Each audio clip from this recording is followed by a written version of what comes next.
మన ప్రార్థనకు సహాయకరంగా కీర్తనల గ్రంథం 2వ అధ్యాయం 8వ వచనాన్ని మనం జ్ఞాపకం చేసుకుంటాం. కీర్తనలు 2:8 అందరం కలిసి చదువుతాం. కీర్తనలు 2:8 నన్ను అడుగుము, జనములను నీకు స్వాస్థ్యముగాను భూమిని దిగంతముల వరకు సొత్తుగాను ఇచ్చదను. ప్రభు సాయం నిమిత్తమై ప్రార్థన చేస్తాం. ప్రేమగల మా పరలో తండ్రి, యేసుక్రీస్తు ప్రభు వారి శ్రేష్టమైన ఔన్నత్యం కలిగిన నామమున సాగిలపడి మీకు వందనములు స్తోత్రములు చెల్లిస్తున్నా. ఈ ప్రార్థన కొరకై మీరు మాకు ఈ వర్తమానం ఇచ్చినారు. దీన్ని విరిచి వడ్డించండి, ఈ వాక్యాన్ని దీవించండి. చదవబడిన లేఖనాన్ని 30 60 100 ఫలింప చేయండి. ప్రజలు ఏ అక్కరతో ఉన్నామో మా అక్కలు ఎరిగిన దేవుడు, హృదయ ఆలోచనలు ఎరిగిన దేవుడు కనుక మా ప్రార్థనలు బలపరచమని వేడుచున్నాం. శత్రుకార్యం లయపరచము. ఆత్మ సిద్ధమే కానీ శరీరం బలహీనం. మీరే మాకు సహాయం చేయండి. ప్రార్థన కూడికి ఆశీర్వదించమని మా ప్రభు రక్షకుడు యేసుక్రీస్తు నామమున మీ దాసుని అభిషేకించి వాడుకొనమని ప్రభువైన యేసు నామమున ప్రార్థించి వేడుచున్నాము తండ్రి, ఆమేన్.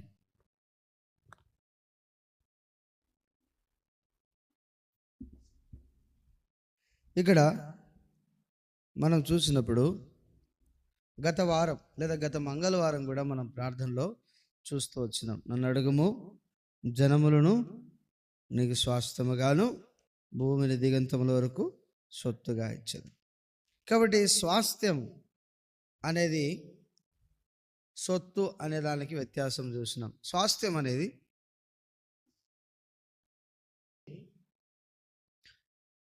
గత వారం చెప్పుకుంటూ వచ్చినాం. స్వాస్థ్యం అనేది ఏంటి? ప్రభు ఇచ్చేది, అంటే వెలకు పెట్టి కొననిది, ఉచితంగా వచ్చేదాన్ని స్వాస్థ్యం. అదే ఈ స్వాస్థ్యం ఎవరు ఇస్తారు? యేసు ప్రభు ఇచ్చినాడు. ఎట్లాంటి స్వాస్థ్యం అది? వాడబారనిది.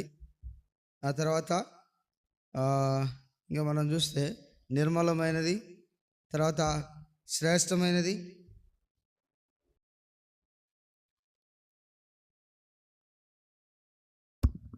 పితరులు ఇచ్చిన స్వాస్థ్యం. కాబట్టి ఈ స్వాస్థ్యం ప్రభు ఇస్తాడని చూస్తూ వచ్చినాం. కనుక ఈ సంగతులు మనం చూసినప్పుడు గతంలో మనం చూసినాం. ప్రభు సువార్త చేసినప్పుడైనా, అపోస్తలుడైన పేతురు సువార్త చేసినప్పుడైనా వేలల్లో ప్రజలు రక్షించబడటానికి గల కారణం మనం చూస్తూ వచ్చినాం. అంతమందిని వారికి స్వాస్థ్యంగా ఇవ్వటానికి గల కారణం ఏంటి అంటే, ప్రథమ కారణం ఏంటి అంటే కనుక ఏం చూసినాము నిన్న ఆదివారం అంటే యోహాను సువార్త 21లో నిన్న మంగళవారం ఏం చూస్తూ వచ్చినాం? నీవు నన్ను ప్రేమించుతున్నావా అంటే, నేను నిన్ను ప్రేమిస్తున్నాను ప్రభువా అని అన్నాడు. 3 సార్లు అడిగితే 3 సార్లు నీకే తెలుసు కదా, 3వసారి అంటాడు. మెట్టుకు ప్రభు మనకు స్వాస్థ్యంగా ఏదైనా ఇవ్వాలి అంటే కనుక మనము ఆయనను ప్రేమించే మనస్సు కలిగి ఉండాలి అన్న సంగతులు చూస్తూ వచ్చినాం. తర్వాత ఈరోజు పేతురు పరిచర్యలో మరొకసారి ప్రభు వారికి స్వాస్థ్యంగా ఇవ్వటానికి గల కారణాలు పేతురు దగ్గర నుంచే మళ్ళీ మనం చూడడానికి ప్రయత్నం చేస్తాం. పేతురు రాసిన లూకా సువార్త, పేతురు గురించి మనం జ్ఞాపకం చేసుకుంటే, పేతురు పరిచర్యను దీవించడానికి గల కారణం ఏంటి? ఎందుకు పేతురు యొక్క పరిచర్యను దేవుడు అంతగా దీవించినాడు? జనములను స్వాస్థ్యంగా ఎందుకు ఇచ్చినాడు? లూకా సువార్త 24వ అధ్యాయం 49వ వచనం. లూకా సువార్త, దేవుడే మనకు స్వాస్థ్యంగా ఇవ్వాలా? దేవుడు ఎందుకు పేతురుకు మాత్రం లేదా అపోస్తలులకు మాత్రమే స్వాస్థ్యంగా ఇచ్చినాడు అంటే, ఒకటి, వారు ప్రభువును ప్రేమించినారు. రెండవది లూకా సువార్త 24వ అధ్యాయం 49వ వచనం చదువుతారా? ఇదిగో నా తండ్రి వాగ్దానం చేసినది మీ మీదకి పంపుతున్నాను. మీరు పైనుండి శక్తి పొందు వరకు పట్టణములో నిలిచి ఉండుడని వారితో చెప్పాను. పట్టణములో నిలిచి ఉండుడి. ఈ మాట జ్ఞాపకం పెట్టుకోండి. పైనుండి శక్తి పొందు వరకు పట్టణములో నిలిచి ఉండుడి. అపోస్తుల కార్యం మొదటి అధ్యాయం, అపోస్తుల కార్యం మొదటి అధ్యాయం 4వ వచనం 8వ వచనం. ఆయన వారిని కలుసుకొని ఇలాగ ఆజ్ఞాపించను, మీరు యెరూషలేము నుండి వెళ్ళక నా వలన వినిన తండ్రి యొక్క వాగ్దానము కొరకు కనిపెట్టుకునుడి. 8వ వచనం. ఆయనను పరిశుద్ధాత్మ మీ మీదకి వచ్చినప్పుడు మీరు శక్తి నొందుదురు గనక మీరు యెరూషలేములోను యూదయ సమరయ దేశములందంతటను భూదిగంత వరకు నాకు సాక్షులై ఉందిరని వారితో చెప్పాను. ఇక్కడ ఒక సంగతి మనకు జ్ఞాపకం చేయబడతా ఉంది. ఏంటి అంటే, పైనుండి శక్తి పొందు వరకు మీరు పట్టణములో నిలిచి ఉండుడి. కాబట్టి స్వాస్థ్యం పొందాలా అంటే, ప్రభు మనల్ని దీవించాలి అని అంటే, వారు చేసిన పని ఒకటి మనం చేయాల్సి ఉంది. ఏంటి అంటే, మీరు పట్టణంలో నిలిచి ఉండండి అంటే, వారు పట్టణం విడిచి బయటికి పోలే. ఎవరు వాళ్ళు? అపోస్తులు. పైనుండి శక్తి పొందేంత వరకు. అందుకే వారు కూడి ఉన్న చోటున అకస్మాత్తుగా అగ్ని వంటిది ఏమొచ్చిందంట? చూడండి, ఆ మాట రాయబడింది అపోస్తుల కార్యం మొదటి అధ్యాయం 2వ వచనం, 2వ అధ్యాయం 4వ వచనం లేదా 2వ వచనం. అప్పుడు వేగముగా వీచు బలమైన గాలి వంటి ఒక ధ్వని ఆకాశం నుండి అకస్మాత్తుగా వచ్చి వారు కూడి ఉన్న చోట ఇల్లంతయు నిండెను. కాబట్టి పైనుండి శక్తి పొందేంత వరకు వారు ఏం చేయలేదు, పట్టణం విడిచి పోలేదు. తండ్రి యొక్క వాగ్దానం కొరకు కనిపెడతా వచ్చినారు. కానీ ఇక్కడ మనం నేర్చుకోవాల్సిన సంగతులు, శక్తి పొందే వరకు ఏం చేయాలా? శక్తి పొందే వరకు ఏం చేయాలి? కనిపెట్టుకొని ఉండాలి, నిలిచి ఉండాలి. ఇక్కడ నిలిచి ఉండే మాట అనే మాట మనం జ్ఞాపకం చేసుకుంటే, గత వారం చెప్పుకున్నాం, నా యందు మీరును మీ యందు నా మాటలను నిలిచి ఉండిన ఎడలా. తర్వాత యోహాను సువార్త 8వ అధ్యాయం 31వ వచనం, యోహాను సువార్త 8వ అధ్యాయం 31వ వచనం. అక్కడ కూడా ఇలాంటి మాట ఒకటి కనబడుతుంది. దయచేసి జాగ్రత్తగా గమనించండి. అదే మాటే అక్కడ ఇంకొక విధానంలో కనబడుతుంది. యోహాను 8:31. కాబట్టి యేసు తన్ను నమ్మిన యూదులతో, మీరు నా వాక్యమందు నిలిచిన వారైతే కదా, నిలిచి ఉన్న మాట ఏం జ్ఞాపకం చేస్తుంది? మనం ఆయన యందు నిలిచి ఉండాలా, ఆయన మాటలు మనలో నిలిచి ఉండాలా. రెండవది ఏంది? మనము ఆయన వాక్యమునందు నిలిచి ఉంటే. అర్థమవుతుందా? పైనుండి శక్తి పొందేంత వరకు దేని విషయంలో మనం ఉండాలి? ఎట్లుండాలా? దేవుని వాక్యములో నిలకడగా ఉండాలి. వాక్యములో నిలకడగా ఉండటం అర్థం ఏంటంటే, ఆ వాక్యము మీద స్థిరమైన బుద్ధి గలవారమై ఉండాలి. చాలాసార్లు మనకు చంచల హృదయం ఉంటుంది. ఇప్పుడు ఉదాహరణకు మనం జ్ఞాపకం చేసుకోగలిగితే,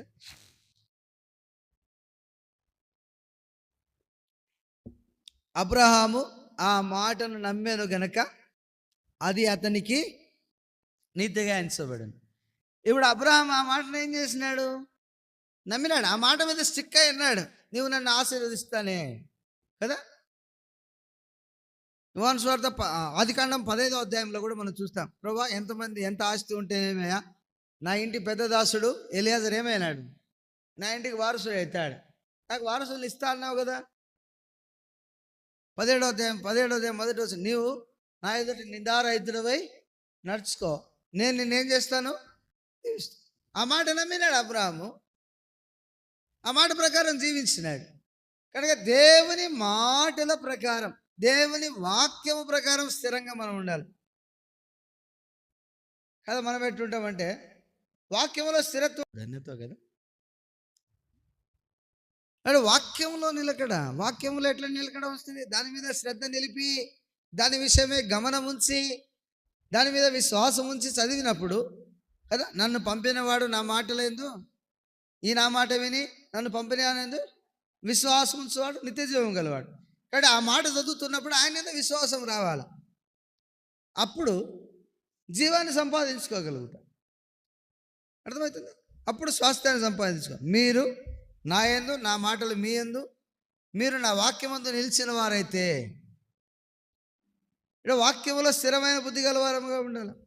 ఆ తర్వాత ఇంకా మనం చూస్తే ఋతు గ్రంథంలో అంటాడు నిలిచి ఉండే మాట. ఋతు గ్రంథం 2వ అధ్యాయం 8వ వచనం. ఋతు 2:8 చదవండి. ఋతు 2:8.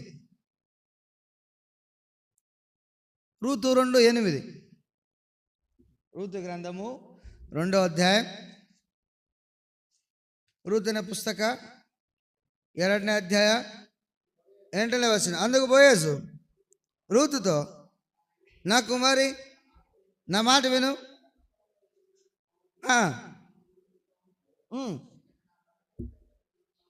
ఇచ్చట నా పనికత్తెల యొద్ద నిలకడగా ఉండుము. రూతుతో అంటున్నాడు. ఎందుకంటున్నాడు రూతుతో? బోయజు, అమ్మ వేరే పొలానికి పోవద్దు, సంఘాల్లో స్థిరత్వం ఉండాలా. అర్థమవుతుందా? ఏ సంఘములో మనం ఆత్మీయంగా ఎదుగుతున్నామో ఆ సంఘములో స్థిరపరచబడిన అనుభవంలో ఉండాలా. ఇప్పుడు రూతు ఎందుకు పోవద్దు అన్నాడు? ఇక్కడ నీ కొరకు ఏం సిద్ధపరచబడింది చెప్పండి? ఏం సిద్ధపరచబడింది? ఏం సిద్ధపరచబడిందా? చదవండి ఆ వచనం. వేరుకొండకు పోవద్దు, ఇవి పోవద్దు,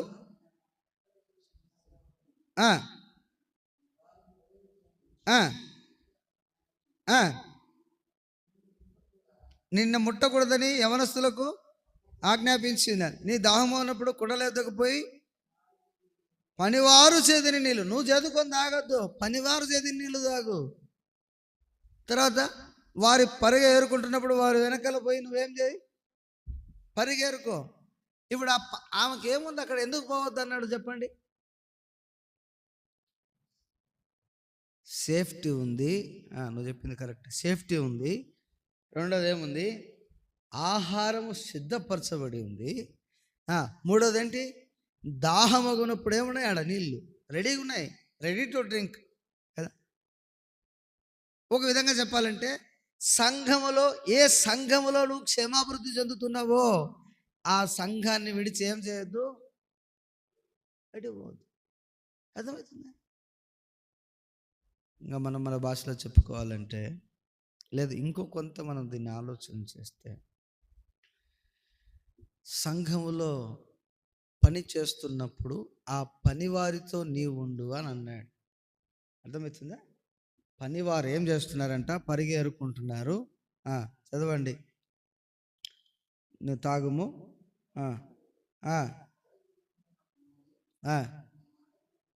ఏదో ఒక మాట, ఒక్క నిమిషం 2వ అధ్యాయం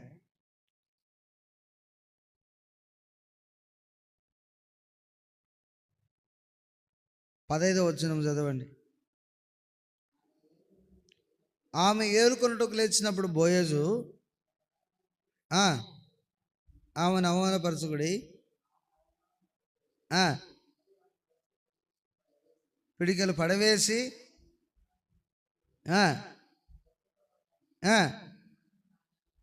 చూడండి ఎంత చక్కగా చెప్పినాడు. దాసులకి ఆజ్ఞాపించినాడు అంటే ఏమని? ఇంకా మీరు ఒక పిడికడు ఏం చేయండి, ఇడిచిపెట్టండి, ఆమె ఎరుకొని. అవమానపరచొద్దు. కాబట్టి నీకు దేవుడు ఒక స్థలం నిర్ణయించినాడు, ఆ స్థలంలోనికి నువ్వు ఉండాలి.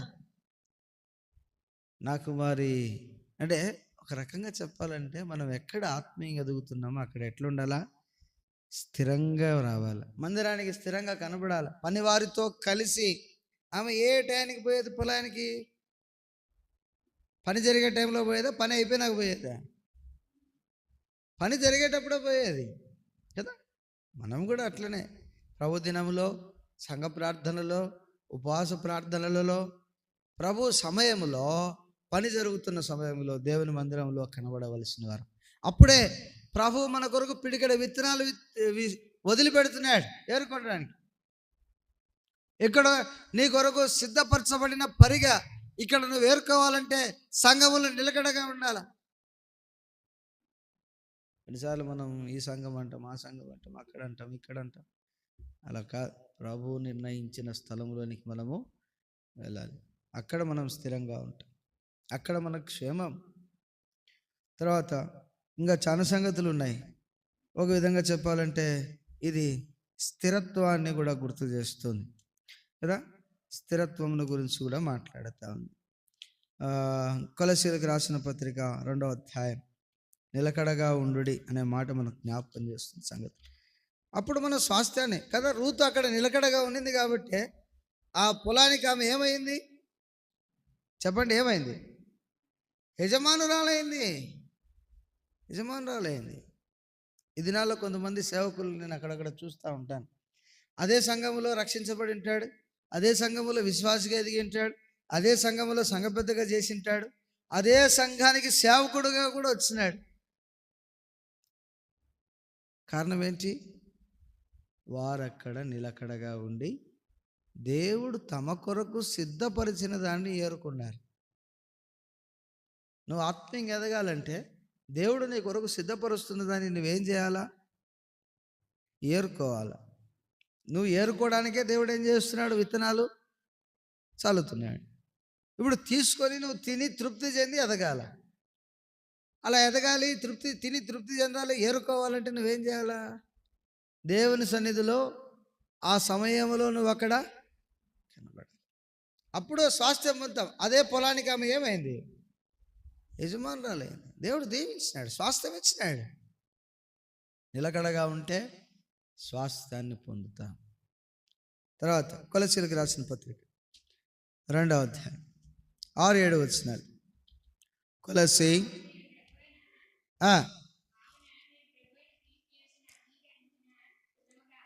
కావున మీరు ప్రభువైన యేసు క్రీస్తును అంగీకరించిన విధముగా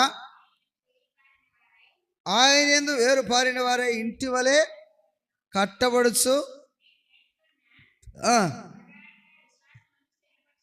మీరు నేర్చుకొనిన ప్రకారముగా విశ్వాసమందు స్థిరపరచబడుచు కృతజ్ఞతాస్తుతులు చెల్లించుటయందు విస్తరించుచు ఆయన యందు నడుచుకున్నాడు. బట్ ఆయన యందు వేరుపారి స్థిరపరచబడాల. ఆ స్థిరత్వం ఆయన యందు. ఆయన లేకుండగా ఏమీ లేదు. ఆయన లేకుండా ఏం లేదు, అక్కడ స్థిరత్వం లేదు. మనం స్థిరపరచబడాలంటే మనకు మూలాధారం ఎవరు? యేసు ప్రభు. ఆ పునాది, ఆ బండ క్రీస్తే. బండ మీద కట్టబడిన ఇల్లు ఎన్నటికీ పడిపోదు. దాని మీద గాలి వీచను, వరద వచ్చను, దాని మీద కొట్టను కానీ అదేం కాలేదంట, పడిపోలేదు. ఇది ఎప్పుడు? బండ మీద కట్టబడినప్పుడు, పునాది రాయి మీద ఉన్నప్పుడు. ఆయనలో, ఆయన మీద, ఆయన యందు మనకు స్థిరత్వం. రక్షించబడినప్పుడు మాత్రమే అబ్బా ప్రభు అంటాము. రక్షించబడిన తర్వాత ఏంటి? యేసు ప్రభు ఉన్నాడు మనలో కదా. కాబట్టి స్థిరత్వం ఉండదు. గాలికి చెదరగొట్టు పొట్టువలే ఇటు అటు. సౌలు చూడండి, సౌలు దగ్గర ఆరంభంలో దేవునిలో ఉన్నాడు, అంతం వచ్చేసరికి ఆడిపోయినాడు. సోద చెప్పేవారి దగ్గర పోయినాడు, కన్న పిశాచాల దగ్గర పోయినాడు. ఆయన లేవలేదు. దేవుని కొరకైనటువంటి స్థిరమైన బ్రతుకు, దేవుని ఆధారం చేసుకునే బ్రతుకు ఆయనలో లేదు. కనుకనే తన ఇంటి వాళ్ళు ఎవరు కూడా ఏం చేయలేదు. తన ఇంటి వాళ్ళు ఎవరైనా ఒక్క రాజ్యం మీద ఉన్నారా? ఎవరైనా ఉన్నారా? ఎవరు లేరు. తన ఇంటికి ఏ సంబంధము లేని ఎవడు వచ్చినాడు? దావీదు వచ్చి. దేవుడు లేకుండగా మనకేమీ లేదు, స్వాస్థ్యం లేదు. కాబట్టి మనము ఆయన యందు విశ్వాసములో స్థిరపరచబడాలి. విశ్వాసం, మన విశ్వాసం ఎలా ఉండాలి? ఆవగింజంత విశ్వాసం. ఆవగింజ విశ్వాసం ఏం జ్ఞాపకం చేస్తుంది చెప్పండి? ఆవగింజ ఏం జ్ఞాపకం చేస్తుంది? దాన్ని నూనెలో వేసి కాల్చిన, నిప్పుల్లో వేసిన, నీళ్ళల్లో వేసిన ఏం కాదు. దాని గుణము కోల్పోదు, దాని రుచి కోల్పోదు, దాని రంగు కోల్పోదు. మనకు ఎలాంటి పరిస్థితులు వచ్చినా మనం ఏం కోల్పోకూడదు? విశ్వాసాన్ని కోల్పోకూడదు. అగ్ని వంటి పరిస్థితులు వచ్చినా ఆ మాట మనం జ్ఞాపకం చేసుకోవాలి. నీవు జలములలో పోయి దాటినప్పుడు జలములు నిన్ను నీ మీద పొర్లిపారు. నీవు అగ్ని మధ్య నడుచున్నప్పుడు ఆ జ్వాలను నిన్ను కాల్చజాలవు. ఈ జ్ఞాపకం చేసుకొని ప్రభు కొరకు మనం విశ్వాసం గల వరమై ఉండాలి. అందుకే కొరింథీలో పౌలు అంటాడు 2 కొరింథీ 13లో, మీరు విశ్వాసము గలవారై ఉన్నారో లేదో మిమ్మల్ని మీరే పరీక్షించి చూసుకోండి. మిమ్మల్ని మీరే పరీక్షించి చూసుకోండి. మళ్ళీ ఒకడు వచ్చి మన విశ్వాసాన్ని పరీక్షించాల్సి ఉంటుంది. మనల్ని మనమే పరీక్ష చేసుకో. కాబట్టి రాత్రి మనం అడగాల్సింది ఏంటంటే, ప్రభువా నాకు స్థిరమైన బుద్ధి దయచేయి, స్థిరమైన విశ్వాసం దయచేయి. ప్రభువా నేను నిలకడగా నీలో ఉండటానికి నాకు సహాయం చేయి, నీ యందు నేను కట్టబడటానికి నాకు సహాయం చేయి. అప్పుడు దేవుడు వద్దంటే ఏమి ఇస్తాడు? స్వాస్థ్యం ఇస్తాడు. అర్థమవుతుందా? అందుకే దావీదు దగ్గర నిత్యము ఆయన కీర్తి నా నోట ఉండును, తర్వాత నీ వాక్యము నా హృదయమును పలకల మీద రాసుకొని వాటిని భద్రం చేసుకున్నాను. కాబట్టి ఆయన మాటలు ఎవరిలో ఉన్నాయి? దావీదులో ఉన్నాయి. కాబట్టి దావీదుకి ఏమి ఇచ్చినాడు దేవుడు? స్వాస్థ్యం. రూతు ఏ పొలంలోకి అయితే పోయిందో ఆ పొలంలో నిలబడింది. కష్టమో నష్టమో శ్రమో అక్కడే నిలబడింది. ఆమెకి ఏమి ఇచ్చినాడు దేవుడు? స్వాస్థ్యం ఇచ్చినాడు. స్వాస్థ్యం ఇచ్చినాడు. అందుకే మనకు కూడా దేవుడు స్వాస్థ్యం ఇస్తానని వాగ్దానం చేసినాడు. ఎన్ని పరిస్థితులు వచ్చినా మనం అలాగూ నిలిచి ఉండాలి. నిలిచి ఉన్నప్పుడే శక్తిని పొందుతాం. మనం పరిగెత్తిపోతా ఉంటే శక్తి మన దగ్గరికి రాదు. కాబట్టి ఒక మాట మనం జ్ఞాపకం చేసుకోవాలి. ఇంకొక మనం దేంట్లో నిలిచి ఉండాలా? 1 యోహాను పత్రిక 4వ అధ్యాయం 16వ వచనం. 1 యోహాను 4:16. 1 యోహాను 4:16. దేవునికి ఉన్న ప్రేమను మనం ఎరిగిన వారమై దానిని నమ్ముకొని ఉన్నాం. దేవుడు ప్రేమాస్వరూపి ఉన్నాడు. ప్రేమ యందు నిలిచి ఉండేవాడు దేవుని యందు నిలిచి ఉన్నాడు.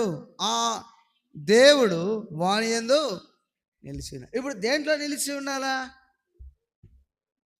ప్రేమలో నిలిచి ఉండాలి. దేవుని ప్రేమ. ఈ దేవుని ప్రేమను చూపించే విషయంలో మనం ఎక్కడా కూడా తక్కువ కాకూడదు. అర్థమవుతుందా? చాలాసార్లు కొంతమంది ఉంటారు, ప్రేమించడం అంటే ఎవరిని ప్రేమిస్తారు చెప్పండి?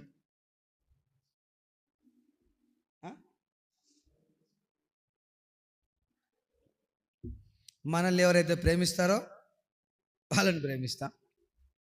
తర్వాత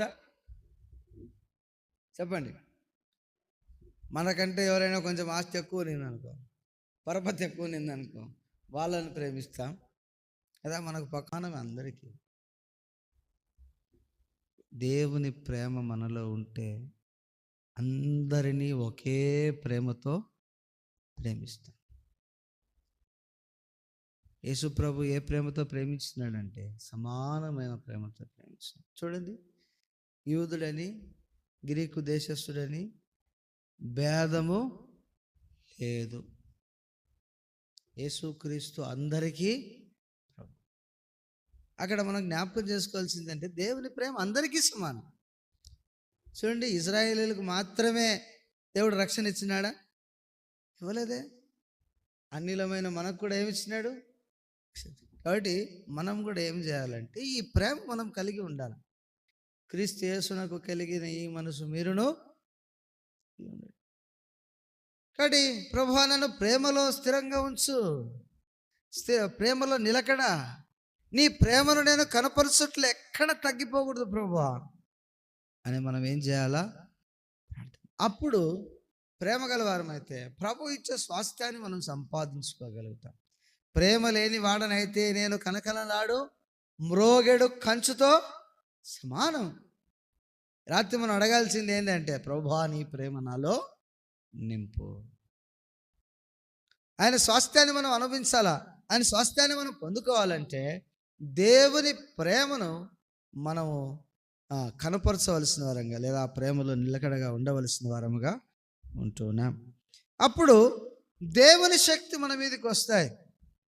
దేవుని శక్తి మన మీదకి వస్తుంది. దేవుని శక్తి మన మీదకి వస్తే ఏమవుతుంది చెప్పండి? ఇప్పుడు నిలకడగా ఉండండి అన్నాడు. నిలకడగా ఉంటే మీరు పట్టణంలో నిలిచి ఉండి. ఎందుకు నిలిచి ఉండమన్నాడు? పైనుండి శక్తి పొందు వరకు పట్టణంలో నిలిచి ఉండు. నిలిచి ఉండు అనే దగ్గర మనం చాలా సంగతులు చూసినాం. ఒకటి ప్రేమ, ఒకటి విశ్వాసము, రెండు మూడు పొలములో స్థిరంగా ఉండటము, తర్వాత దేవునిలో స్థిరంగా ఉండడం, ఆయన మాటల్లో ఆయన వాక్యంలో స్థిరంగా ఉండటం, ఇది చూసిన. ఇప్పుడు నిలిచి ఉంటే ఏమొస్తుంది? పైనుండి ఏమొస్తుందంట? శక్తి వస్తుంది. పైనుండి శక్తి వస్తే ఏమవుతుంది చెప్పండి? పైనుండి వస్తే శక్తి ఏమవుతుంది?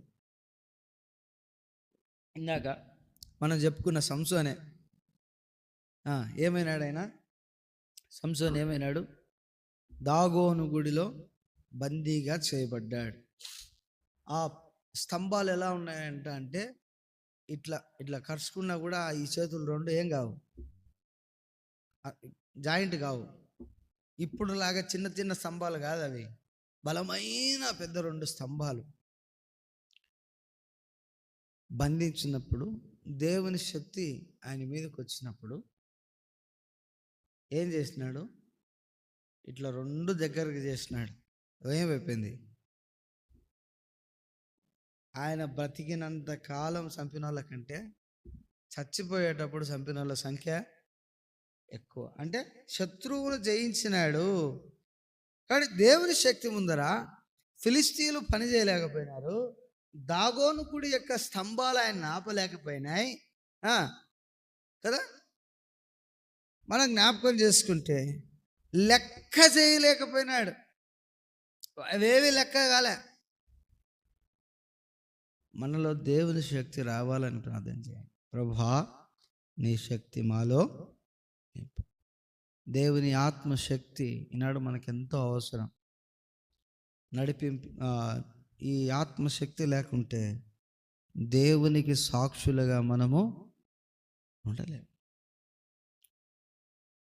కాబట్టి ప్రభువా, నీ ఆత్మశక్తి మాకు అనుగ్రహించు నీ సేవ చేయటానికి. అపోస్తలుల కార్యం 1వ అధ్యాయం 8వ వచనం. ఇది ఎంత అవసరం? పై నుండి శక్తి పొందు వరకు మీరు అక్కడ నిలిచి ఉండడు. వారు అన్నారు, ఎప్పుడైతే శక్తి పొందుకున్నారో వారంతా వచ్చినారు, ఇందుకు మేము సాక్షులమని 1వ అధ్యాయం మొదలుకొని 3-4 అధ్యాయాల వరకు 3-4 సార్లు అంటారు వారు. చదువుదాం ఆ మాట. 4వ వచనం చదవండి. 2వ అధ్యాయం 4వ వచనం. 4వ వచనం చదవండి. 2వ అధ్యాయం 4. అందరూ పరిశుద్ధాత్మతో నిండిన వారే ఆత్మ వారికి వాక్శక్తిని అనుగ్రహించిన కొలది అన్య భాషలతో మాట్లాడసాగిరి. తర్వాత వారంటారు, ఇందుకు మేము సాక్షులమని 1వ అధ్యాయం మొదలుకొని 2-3 సార్లు అంటారు. 4వ అధ్యాయంలో అంటాడు. ఎన్నో వచ్చిన వాటి 1:8 చదవండి.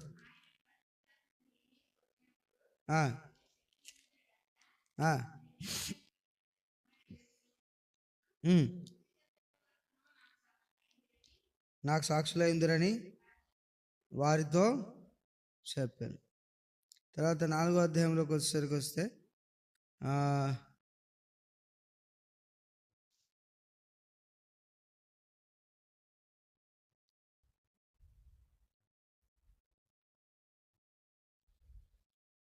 వారు అంటారు, ఏమంటారు? మేము 19వ వచనం. అందుకు పేతురును యోహాను వారిని చూసి, దేవుని మాట వినుట కంటే మీ మాట వినుట దేవుని దృష్టికి న్యాయమే, మీరే చెప్పుడు. మేము కన్న వాటిని విన్న వాటిని చెప్పక ఉండలేమని వారితో ఉత్తరం ఇచ్చింది. వారు చెప్పలేకపోయినారు. ఎందుకు? వారిలో పనిచేస్తున్న దేవుని ఆత్మ యొక్క శక్తి అలాంటిది. కాబట్టి మనం కూడా మన జీవితంలో దేవునికి సాక్షిగా బ్రతకాలి. అప్పుడే స్వాస్థ్యాన్ని పొందుకోగలుగుతాం. దేవునికి సాక్షిగా బ్రతకాలంటే మనము నిలిచి ఉండాలా, జములో నిలిచి ఉండాలా, పరిచర్యలో నిలిచి ఉండాలా, దేవుని ప్రేమలో నిలిచి ఉండాలా, దేవుని మాటలందు నిలిచి ఉండాలా, దేవుని వాక్యములో నిలిచి ఉండాలా. అప్పుడు ఆత్మశక్తి వస్తుంది. కనుక మనం అడగాలి, ఈ రాత్రి ఏమని అడగాలి? ప్రభువా, నిలిచి ఉండుటకు నాకు సహాయం చేయండి. దేవుని శక్తి మేము అనుభవించినట్లుగా మాకు నిలకడ దయచేయండి అని స్థిరమైన బుద్ధి ప్రభు దినం కొరకు మనము కనిపెట్టే వారముగా ఉండాలి. 2వది రండి, అపోస్తలుల కార్యం 1వ అధ్యాయం 24, 25, 26 వచనాలు. అపోస్తలుల కార్యం 1వ అధ్యాయం 24, 25, 26 వచనాలు అందరం కలిసి చదువుదాం. ఇట్లానే ప్రార్థన చేసిరి, అందరికి హృదయంలో ఎరిగిన ప్రభువా తన చోటికి పోటుకు ఏదా తప్పి గుట్టుకునే ఈ పరిచర్యలో అపోస్తలత్వం పాలు పొందుటకు వీరందరిలో ఇద్దరిలో నీవు ఏర్పరచుకున్న వారిని కనపరుచుమని. అంతటా వారు 2 సీట్లు వేయగా మత్తయి పేరటి చీటి వచ్చింది కనుక అతడు 11 మంది అపోస్తలులకు కూడా లెక్కింపబడెను.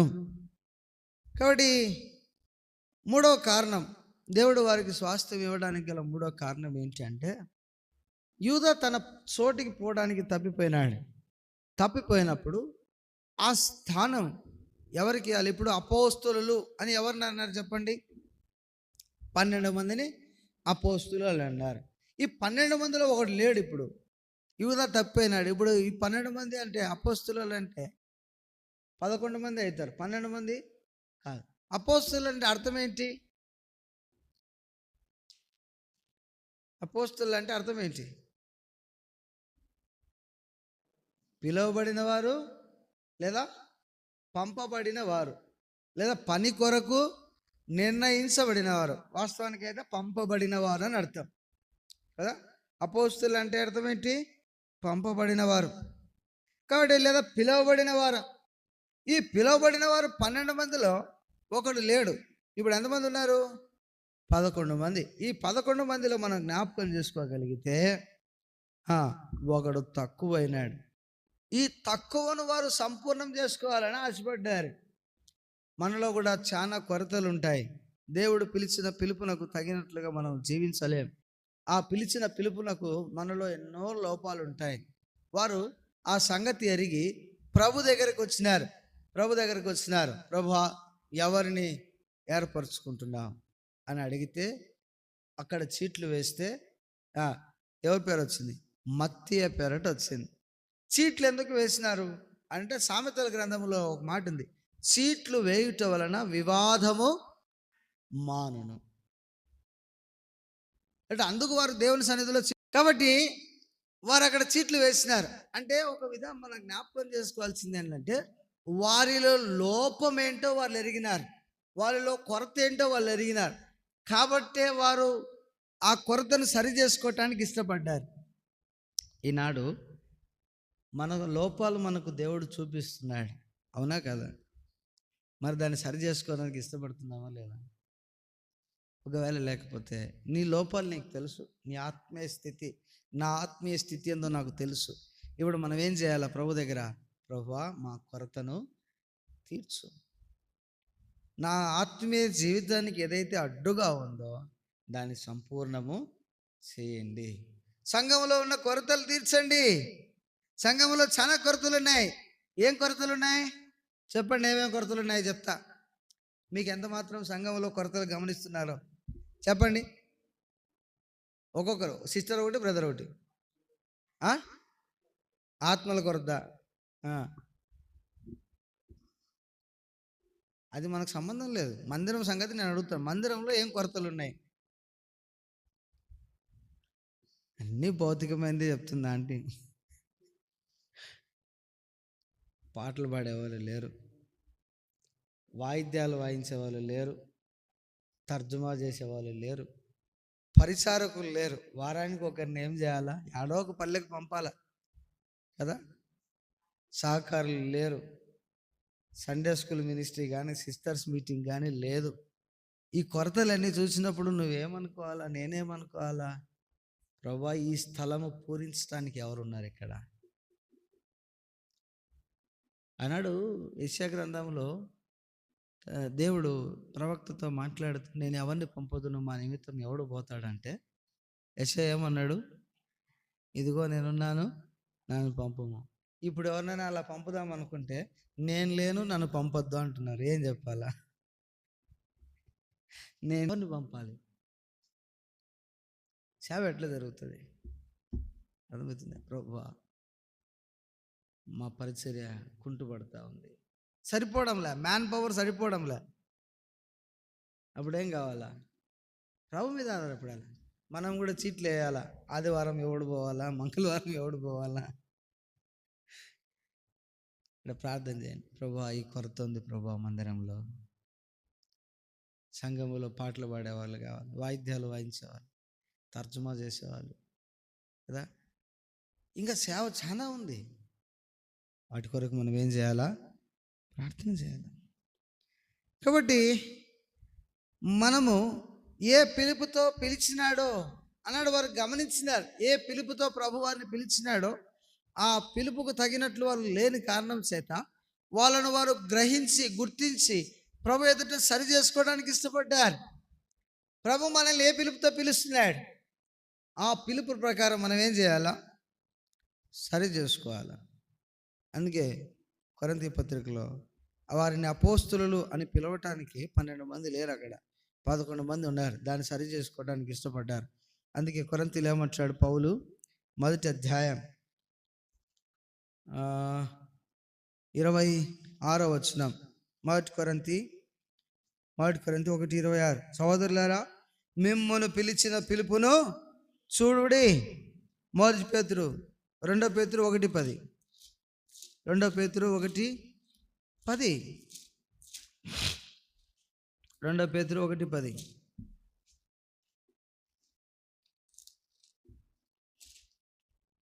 2 పేతురు, అందువలన సహోదరులారా మీ పిలుపును ఏర్పాటును నిశ్చయం చేసుకున్నట్టుకు మరి జాగ్రత్త పడుడి.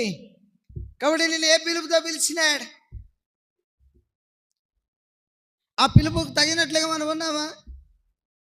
అపోస్తలుని పిలువబట్టుకు వారు 12 మంది లేరు. ఆ కొరతను వారు తీర్చుకోవాలని ఇష్టపడ్డారు. దేవుడు నిన్ను ఏ పిలుపుతో పిలిచాడు? సువార్థికుడిగా పిలిచాడా? వాక్యోపదేశకునిగా పిలిచాడా? దేని కొరకు ప్రభు నిన్ను పిలిచినాడు? అది మనం జ్ఞాపకం చేసుకోవాలి. ఆ పిలుపుకు తగినట్లు కొరతలు మనలో ఉంటే, ఆ తగినట్లు మనం లేకుండా కొరతలు మనలో ఉంటే ప్రభు ఎదుట మనల్ని మనం ఏం చేసుకోవాలా? సరి చేసుకోవాలి. ప్రభువా నా కొరతని తీర్చు, నేను పలానా విషయంలో నీ పిలుపుకు తగినట్లుగా నేను లేను కదా. ఎఫెసీయులకు రాసిన పత్రిక 4వ అధ్యాయం 2వ వచనం,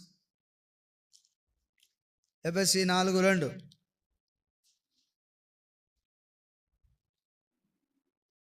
మూడవ వచనం చదవండి. మీరు పిలువబడిన పిలుపునకు తగినట్లుగా దీర్ఘశాంతముతో కూడిన సంపూర్ణ వినయముతోను సాత్వికతోను నడుచుకునే వాళ్ళని ప్రభువును బట్టి ఖైదునైన నేను మిమ్మల్ని బతిమాలు కొనుస్తున్నాను. పిలువబడిన పిలుపుకు తగినట్లుగా నడుచుకోవాలి. ప్రభా నన్ను పిలిచిన పిలుపుకు తగినట్లుగా నన్ను చెయ్యి అని అడుగుదాం. రండి 4వది, అపోస్తల కార్యం 2వ అధ్యాయం 14వ వచనం. వాడు ప్రభుని అడగాల, ప్రభా నీ పిలుపుకు నాకు తగినట్లుగా నన్ను నడిపించు. అపోస్తల కార్యం 2వ అధ్యాయం 14వ వచనం.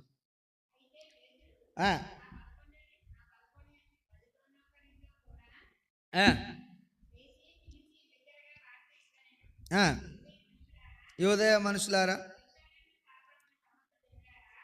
లేచి నిలిచి వారితో ఇట్లా అన్నాడు. ఇక్కడ పేతురు లేచి నిలిచి వారితో ఇట్లా అన్నాడు. హెజ్కేలు గ్రంథం 2వ అధ్యాయం 2వ వచనం. హెజ్కేలు 2వ అధ్యాయం 2వ వచనం. ఆయన నాతో ఇట్లా నేను నరపుత్రుడా పంపుచున్నాను. అమ్మ హెజ్కేలు 2వ అధ్యాయం 2వ వచనం. ఆయన నాతో మాట్లాడినప్పుడు ఆత్మ నాలోనికి వచ్చి నన్ను నిలవబెట్టను. ఎక్కడ పేతురు లేచి నిలవబడ్డాడు? ఎవరు నిలబెట్టారు? ఆత్మ నాలోనికి వచ్చి నన్ను నిలవబెట్టాను. ఆత్మ నాలోనికి వచ్చి నన్ను నిలవబెట్టాను. అదే పేతురు పరిశుద్ధాత్మ పొందినప్పుడు, ఆత్మశక్తి పొందినప్పుడు లేచి నిలబడ్డాడు. ఈనాడు మనం ఈ అనుభవంలోనికి రావాలి. ఆత్మ మనలోనికి రావాలి. దేవుని ఆత్మ మనలోనికి వచ్చి మనల్ని ఏం చేయాలా? నిలబెట్టాలి. నిలబెట్టాలంటే ఆత్మ లోపలికి రావాలి. లోపలికి రావాలంటే మనం ఎట్లుండాలా? కొరింథీయులకు రాసిన పత్రిక 3వ అధ్యాయం 16వ వచనం చెప్పినట్లు, మీరు దేవుని ఆలయం అయినారని, దేవుని ఆత్మ మీలో నివసించుతున్నదని మీరు ఎరుగరా? ఇప్పుడు మనం దేవునికి ఆలయం అయితే దేవుని ఆత్మ మనలో ఏం చేస్తుంది? నివసిస్తుంది. దేవునికి ఆలయం కావాలంటే ఏం చేయాలా? 2 విషయాలు. ఒకటి, కీర్తన 93:5 ప్రకారం, యెహోవా ఎన్నటెన్నటికీ పరిశుద్ధతయే నీ మందిరమునకు అనుకూలం. కీర్తన 93:5లో యెహోవా ఎన్నటెన్నటికీ పరిశుద్ధతయే నీ మందిరానికి అనుకూలం. కానీ పరిశుద్ధంగా జీవించినప్పుడు, దేవుని ఆలయంకు అనుకూలంగా మనం చేయబడినప్పుడు, లేదా దేవుని ఆత్మకు అనుకూలంగా చేయబడినప్పుడు దేవుని ఆత్మ మనలో నివసిస్తుంది. పరిశుద్ధత లేకుండా ప్రభువును సమీపించడం లేదా ప్రభు ఆత్మ మనలోనికి రావటం అనేది అసాధ్యం. అర్థమవుతుందా? పరిశుద్ధత కలిగి జీవించాలి. మనకు తెలుసు యోసేపు ఐగుప్తులో ఎలా జీవించినాడు? తన పరిశుద్ధతను తాను కాపాడుకున్నాడు. నా దేవుని దృష్టి కింద ఘోరమైన దుష్కార్యం నేను ఎట్లో చేయగలను, ఇంత పాపం నేను చేసి ఎట్లా ఒడిగట్టుకుంటా? దాని కొరకు వస్త్రహీనుడే బయటికి పరిగెత్తిపోయినాడు. ఇక్కడ పరిశుద్ధత మనం కాపాడుకోవాలండి. బబులోను దేశంలోనికి యవనస్తులను కొలిపోయినప్పుడు మరేమన్నారు? ఆ ఆహారముతో తమను అపవిత్రపరచుకున్నట వారికి ఇష్టం లేదంట. కాబట్టి రాజు భుజించే భోజనం మాకు వద్దు. రాజు ఆజ్ఞను ధిక్కరిస్తే ఏమవుతుంది? చెప్పండి, ఏమవుతుంది? శిరచ్ఛేదనమే, చంపేస్తారు కదా. లోకంలో ఒక ఎమ్మెల్యే మాట వినకపోతేనే నానా కేసులు పెట్టి స్టేషన్లో వేసి కదా రచ్చ చేస్తున్నారు. అట్లాంటిది ఒక రాజు మాట వినలేదంటే ఎంత భయంకరమైన శిక్ష ఉంటుంది. అయినా వాళ్ళు ఏం చేస్తున్నారు? వద్దన్నాడు. మాకొద్దు. కాబట్టి తమను అపవిత్రపరచుకోకుండా చూసినారు. వారు కాపాడుకోగలిగినారు. దేవుని కొరకు వారు బ్రతకగలిగినారు. కాబట్టి వారిలో దేవుడు నివసించడానికి ఇష్టపడ్డాడు. దేవుని ఆత్మ కార్యం వారిలో పనిచేసింది. అందుకే ఇది దేవుని వలన కలిగింది. ఏం కలిగింది? దేవుని వలన. దానియేలుకి ఎక్కడి నుంచి వచ్చింది? కలలు చెప్పే భావం. దేవుని ఆత్మ సహాయం. యోసేపుకి ఎక్కడి నుంచి కలిగింది? 7 సంవత్సరాలు కరువు, 7 సంవత్సరాల సమృద్ధి, జ్ఞానం ఎక్కడి నుంచి వచ్చింది? దేవుని ఆత్మ సహాయం. వారు కాపాడుకోగలిగినారు వారి జీవితాన్ని. ప్రభువా, నాకు నీ ఆత్మ సహాయం కావాలా, నన్ను నీ ఆలయముగా మార్చు. అలాగ మారాలంటే నేను పరిశుద్ధమైన జీవితము జీవించాలి. అప్పుడే స్వాస్థ్యాన్ని అనుభవించగలుగుతాం. దానియేలు 70 సంవత్సరాలు బబులోనులో ఉన్నాడు. యోసేపు జీవిత కాలం అంతా ఎక్కడున్నాడు? ఐగుప్తులో ఉన్నాడు. అక్కడే ఇల్లు కట్టుకున్నాడు, అక్కడే వాసం చేశాడు, అక్కడే పిల్లల్ని కన్నాడు, అక్కడే స్వాస్థ్యం సంపాదించుకున్నాడు. దేవుని ఆత్మ సహాయం. వారు దేవునికి ఆలయముగా చేయబడ్డారు. ఈరోజు మనము దేవునికి ఆలయముగా దేవుని ఆత్మకు ఆలయంగా చేయబడితే, దేవుని ఆత్మ మనలో నివసిస్తే మనకు స్వాస్థ్యం. తర్వాత ప్రకటన గ్రంథం 3వ అధ్యాయం 20వ వచనంలో, ఇదిగో తలుపు నొద్దండి, తలుపు తట్టుచున్నాను, ఎవడైనా నా స్వరం విని తలుపు తీసిన ఎడల వాని యొద్దకు నేనును నా యొద్ద వాడును కూర్చొని ఏం చేస్తాం? భోజనం చేస్తాం. అంటే ప్రభు స్వరం వినబడ్డప్పుడు ఆ స్వరానికి మనం లోబడాలి. యోహాను సువార్త 10వ అధ్యాయం 16వ వచనంలో, గొర్రెలు నా స్వరం వినును. 10వ అధ్యాయం మొదటి, నా గొర్రెలు నా స్వరం వినును. కాబట్టి మనం దేవునికి ఆలయముగా చేయబడాలంటే ఆయనను లోపలికి తీసుకొని రావాలా. ఆయనను లోపలికి తీసుకొని రావాలంటే ఆయన స్వరం వినేదో దానిని గ్రహించే వారముగా ఉండాలా. సంగములతో ఆత్మ చెప్పుచున్న మాట చెవిగలవాడు వినునగా. చాలాసార్లు మనం వినం, కనుకనే నష్టపోతున్నాం. ప్రభువా, నీ స్వరం వినేటువంటి అనుభవం నాకు దయచేయి. మోషేతో నేను ముఖాముఖిగా ఒక మనుషునితో మాట్లాడినట్లు మాట్లాడతాను. ప్రభువా, నాకు అనుభవం దయచేయి. ఎందుకు దేవుని స్వరం వినలేకున్నాం చెప్పండి? రోమీయులకు రాసిన పత్రిక 11వ అధ్యాయం 7-8 వచనాలు. రోమా 11:7-8 వచనాలు. త్వరగా ఇది ఒక్కటి ఉంది, ఇది చూసుకొని మనం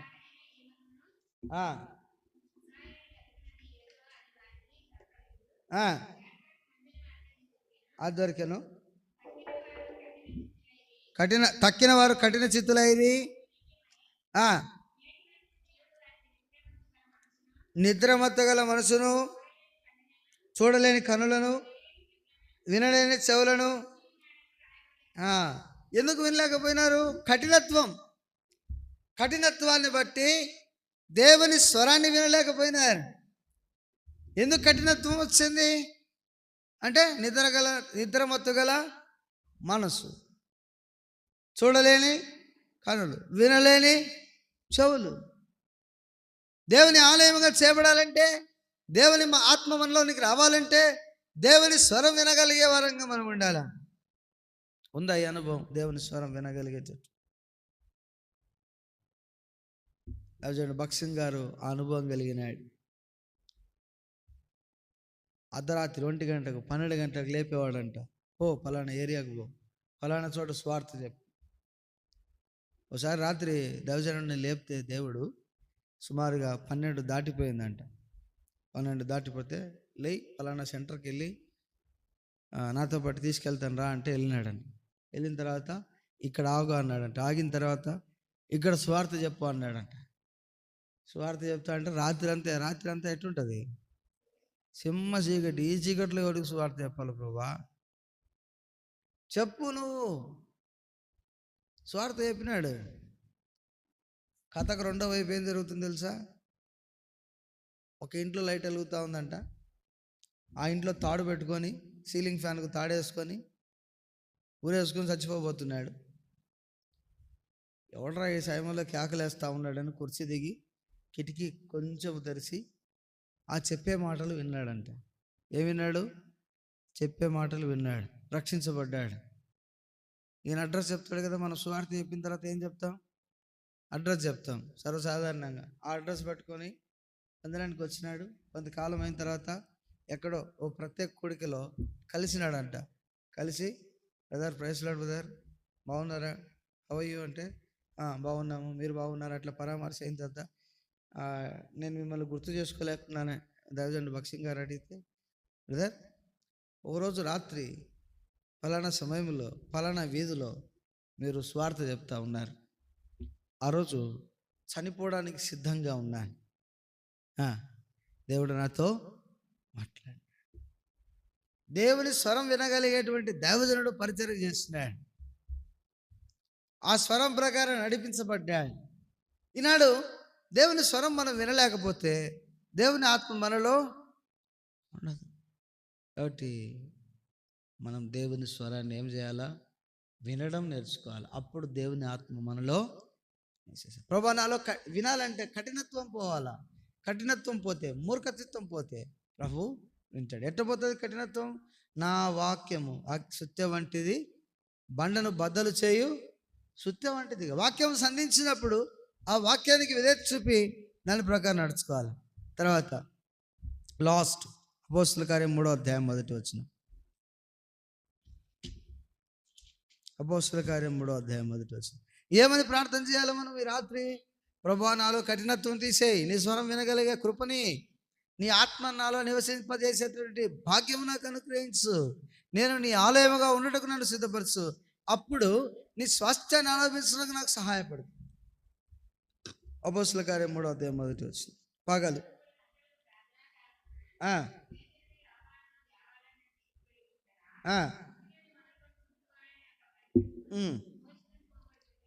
చాలు. ఇక్కడ మనం చూస్తే ఏ కాలం అంటే ఏ కాలం? అది ప్రార్థనా కాలము. ఏ కాలము? ప్రార్థనా కాలం. ఎందుకు దేవుడు వారి పరిచర్యను అంతగా దీవించినాడు, స్వాస్థ్యం ఇచ్చినాడు అంటే ప్రార్థనా కాలమును వారు నిర్లక్ష్యం చేయలేదు. ప్రార్థనా కాలాన్ని వారు ఏం చేయలేదు? నిర్లక్ష్యం చేయలేదు. పగలు ఇంచుమించు 3 గంటల సమయమున 3 గంటలకు ప్రార్థనా కాలమున పేతురును యోహానును దేవాలయమునకు ఎక్కి వెళుచుండేది. ఒకటి, వారు ప్రార్థన చేయడానికి వెళ్తూ ఉన్నారు, ఆ కాలాన్ని నిర్లక్ష్యం చేయలేదు. ఆ ప్రార్థన కొరకు ఎక్కడికి వెళ్తున్నారు? వాళ్ళు దేవుని ఆలయంకి వెళ్తూ ఉన్నారు. కాబట్టి ఈ సమయంలో మనం ప్రార్థనా కాలమును జ్ఞాపకం చేసుకోవాలి. అసలు ప్రార్థనా కాలంలో ఏ కాలంలో చెప్పండి? ప్రార్థన చేయడానికి ఏమైనా సమయం పెట్టుకుంటున్నామా మనం? ఏ సమయంలో ప్రార్థన చేస్తున్నాం చెప్పండి? ఏ సమయంలో ప్రార్థన చేస్తాం?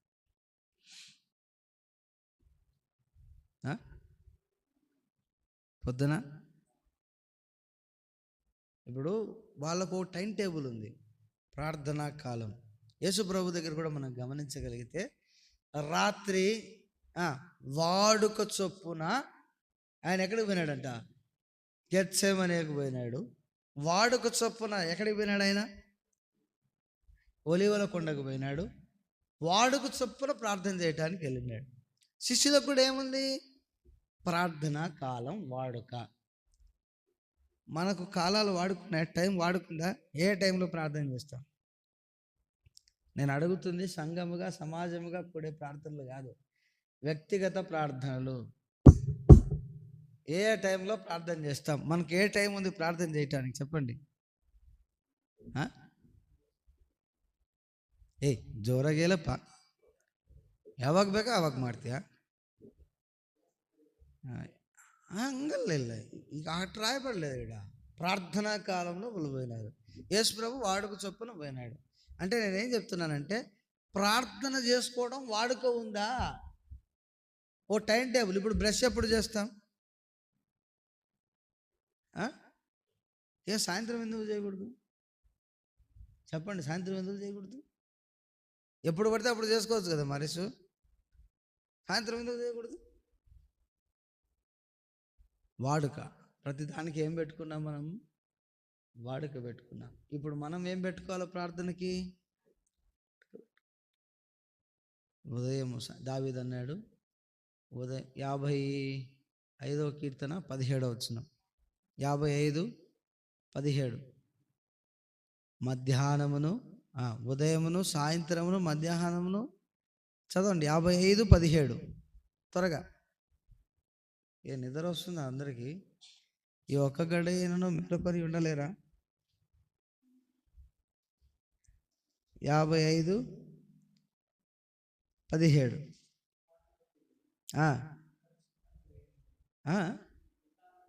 త్రికాಲದಲ್ಲಿಯೂ ఏంట 3 కాలాల్లో చదువు తెరిమియా. 55:17. సాయంకాలమున, ఉదయమున, మధ్యాహ్నమున నేను ధ్యానించుచు మొరపెట్టుదును. ఎప్పుడెప్పుడు ప్రార్థన చేయాలంట? సాయంకాలం, ఉదయకాలం, మధ్యాహ్నం. మరి ఎంతసేపు ప్రార్థన చేయాలి? మన ప్రార్థనలు ఎట్లుంటాయంటే,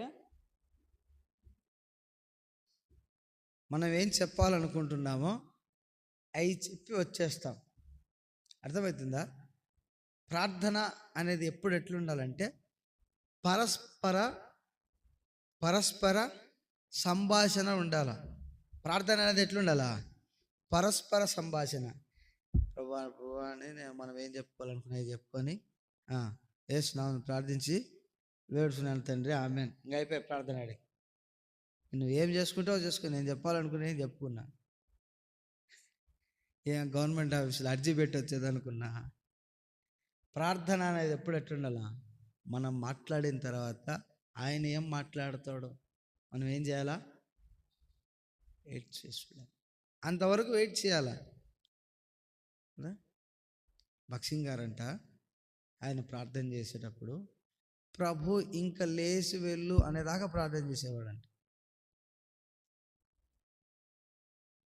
మనం ప్రార్థనలో కూర్చుంటే భార్య పిలుస్తుంది, పిల్లలు పిలుస్తారు, ఆఫీస్ నుంచి ఫోన్లు వస్తాయి, పొలంలో వాళ్ళకి వండి పెట్టాలా. అప్పుడే ప్రార్థన కూర్చుంటే ఏమొస్తుంది? ఎమర్జెన్సీ కేసులు వస్తాయి అప్పుడే. కాబట్టి ఏం చేస్తాం? వెంటనే యేసు ప్రభు నామమున ప్రార్థించి వేడుచున్నాను తండ్రి, ఆమేన్. అలా ఉండకూడదు. అంటే ప్రార్థనా కాలమున వాళ్ళు ఏం చేయలేదు, నిర్లక్ష్యము చేయలేదు. ప్రార్థన నిర్లక్ష్యం. అందుకే అపోస్తలుల కార్యం 6వ అధ్యాయంలో మేము ప్రార్థించుట ఎందును, వాక్యము చెప్పుట ఎందును పని కలిగి ఉన్నాము. కాబట్టి మా పని ఏంది? ప్రార్థన చేయడము, వాక్యం చెప్పడం. కాబట్టి మీరు వెళ్ళి ఏం చేయండి, మంచి సాక్ష్యం కలిగిన వారిని ఏర్పాటు చేసుకోండి. వారు ప్రార్థన నిర్లక్ష్యం చేయాల. మనం అలాగూ నిర్లక్ష్యం చేయకుండా కాక కనుక ప్రభువా, నేను ప్రార్థనను నిర్లక్ష్యం చేయకుండా ఉండటం నాకు సహాయం చేయి. అందుకే వారికి దేవుడు స్వాస్థ్యం ఇచ్చినాడు. దేవుడు వారికి స్వాస్థ్యం ఇచ్చినాడు. పేతురు వాక్యం చెప్తే 3,000 మంది 4,000 మంది రక్షించబడడానికి గల కారణం ఏంటంటే, 4 కారణాలు ఏంటంటే, 1, దేవుని ప్రేమించే అనుభవంలో ఉన్నారు. 2, వారు దేవుడి మీద దేవుని శక్తి పొందేంత వరకు యెరూషలేములో నిలిచి ఉన్నారు. నిలిచి ఉండు మాటను ఏం జ్ఞాపకం చేసుకున్నాం? వాక్యములో ఆయనలో నిలిచి ఉండాలని, తర్వాత విశ్వాసంలో నిలకడగా ఉండాలని, ఆ తర్వాత ప్రేమలో నిలకడగా ఉండాలని చూస్తూ వచ్చినాము. తర్వాత 3వది ఏంటి, వాళ్ళు ఎందుకు దేవుడు వారికి స్వాస్థ్యం ఇచ్చినాడు అంటే, వారిలో ఉన్న లోపాన్ని వారు గుర్తిరిగి ప్రభువు దగ్గర సరి చేసుకోవటానికి ఇష్టపడ్డారు. మనం కూడా అలాగ చేసినప్పుడు ప్రభు మనకు స్వాస్థ్యం ఇస్తాడు. తర్వాత 4వ కారణం ఏంటి, ప్రభు ఎందుకు వారికి స్వాస్థ్యం ఇచ్చినాడు అంటే కనుక ఏం చెప్పుకున్నాము? దానికంటే ముందు ఒకటి చెప్పుకున్నాము, లేచి నిలిచి అంటే ఆత్మ నాలోనికి వచ్చి నిలబెట్టింది. ఆత్మ రావాలంటే దేవుని స్వరం వినాలా. మనము పరిశుద్ధ ఆలయముగా జీవించాలా. పరిశుద్ధంగా వినాలా. దేవుని స్వరం వినాలంటే మనలో కఠినత్వము పోవాలా. తర్వాత వారు ప్రార్థనా కాలమును ఏం చేయలేదు, నిర్లక్ష్యం చేయలేదు. కాబట్టి ఈ మాటలు ప్రభు దీవించును గాక. దీని ప్రకారం మనల్ని మనం వాక్య వెలుగులో ప్రతిష్ఠించుకొని ప్రార్థనలో ప్రవేశిస్తాం.